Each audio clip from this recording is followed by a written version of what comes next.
As Western Australia comes closer to legalising cannabis for medicinal purposes, it seems the public is still undecided on its stance. Tadros met with Damian Donoghue to discuss some of the implications. I'm here with Damian Donoghue. He's a health educator and the Super Health founder. Damian, welcome.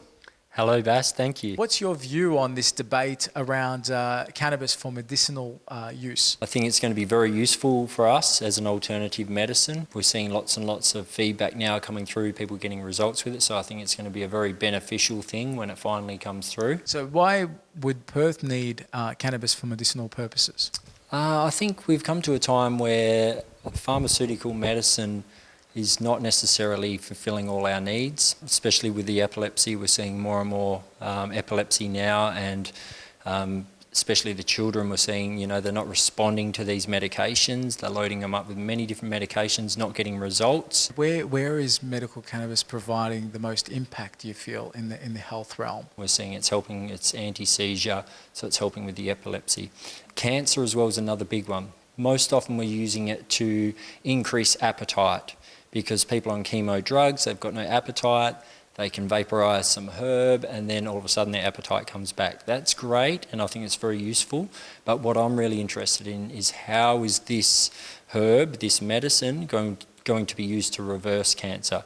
More and more studies are coming through now saying that this medicine is actually killing cancer cells, so I think there's a lot of hope for us there to actually grow that area. There's so many other things, from anxiety, insomnia, post-traumatic stress disorder.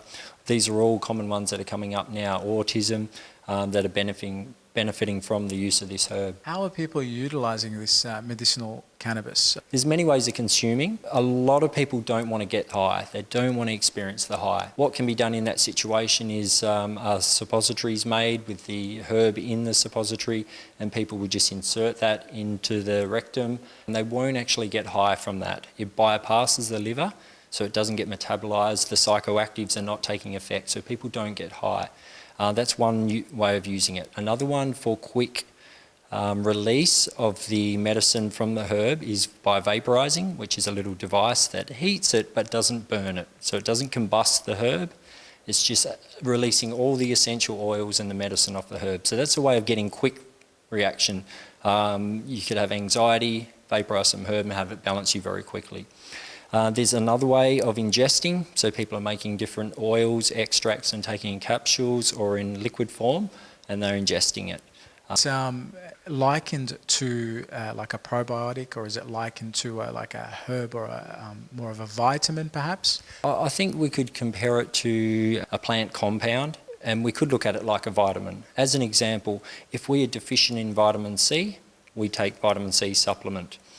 Our body's made up of cannabinoid receptor sites, and we need cannabinoids. But due to modern day toxicity and the environment, we're not producing enough cannabinoids. So we can actually get them from a plant source. One of the plants that contain huge amounts of cannabinoids is cannabis. We're supplementing with that particular nutrient. So obviously it's not synthetic, or it's not manufactured in a lab. Yep. It's more or less derived from a natural plant source. Yes. So the best way to get the plant is grown organically in soil, out in the sun, and producing a high level of medicine that way. As it's in its natural form, our body recognises the plant and the medicine from the plant like that. There's more and more pharmaceutical companies stepping up now, trying to synthesise the active components of cannabis.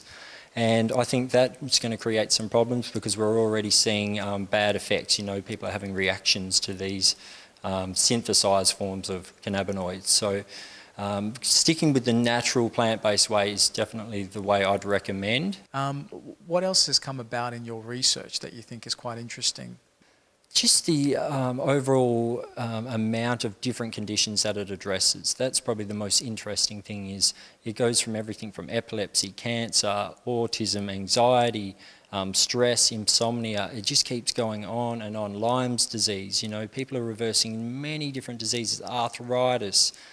So it addresses so many problems, and the reason it addresses so many is because we have those receptor sites throughout our whole body. Tadros from Undercurrent.